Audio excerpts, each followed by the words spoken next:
Nós sabemos que o mercado do mediador é de alta expansão, mas que ainda temos uma tarefa grande para conquistar novos clientes, né? Como você faz a sua captação de clientes? Muito interessante essa sua segunda pergunta. Em relação à captação dos meus clientes, primeiro eu preciso compartilhar com vocês uma dica muito importante. O mediador não vai atrás do cliente, pessoa jurídica, pessoa física, ele até pode ir, mas ele não pode se esquecer que a nossa vitrine está nos advogados.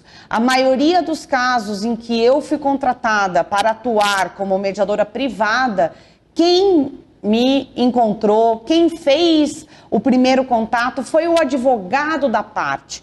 O advogado, ele é um aliado para o mediador. Em razão disso, a gente sabe que hoje não são a grande maioria dos advogados que são colaborativos ou que eventualmente já participaram de uma mediação, mesmo com espírito colaborativo, mas ainda há alguns advogados que não tiveram oportunidade de participar da mediação, mas nós, mediadores, precisamos se aproximar dos advogados.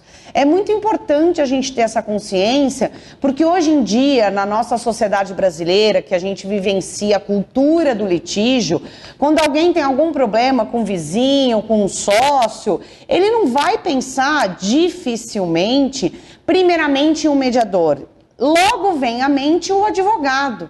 E isso é importante, porque a mediação, ela acontece com o advogado. O mediador se utiliza de técnicas em que o advogado na mesa traz maior valia para aquele procedimento de mediação.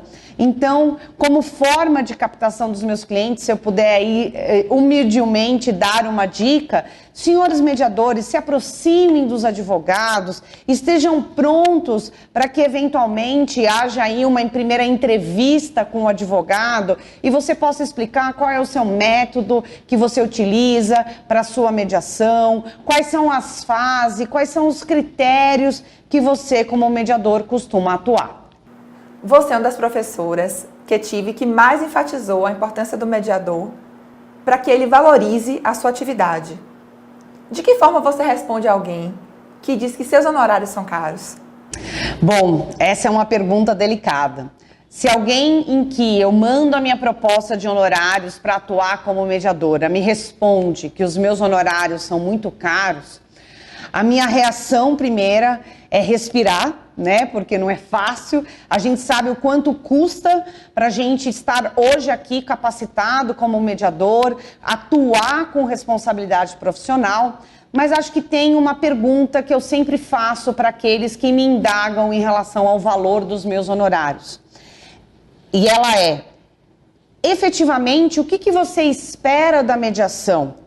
A minha atuação como mediador, ela vai trazer o anseio das suas expectativas, porque o que pode ser caro hoje no papel da minha proposta, no futuro, após você participar de um processo de mediação, esse valor financeiro vai traduzir-se em frutos em relação àquele conflito, seja por meio de um acordo, seja por meio da experiência, da vivência de participar de uma mediação e ver realmente o que é passível de ir para um litígio, seja no Poder Judiciário, seja na arbitragem, após a pessoa participar de uma mediação.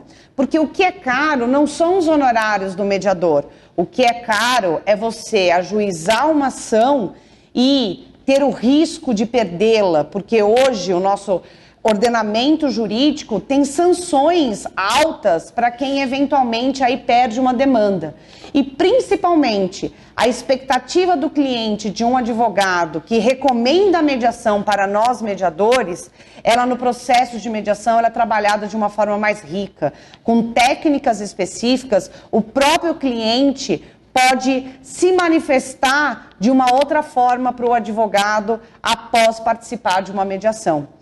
Então, o que a gente precisa ter foco não são os valores em reais dos honorários do mediador, mas sim qual o valor agregado aquela mediação pode trazer para você.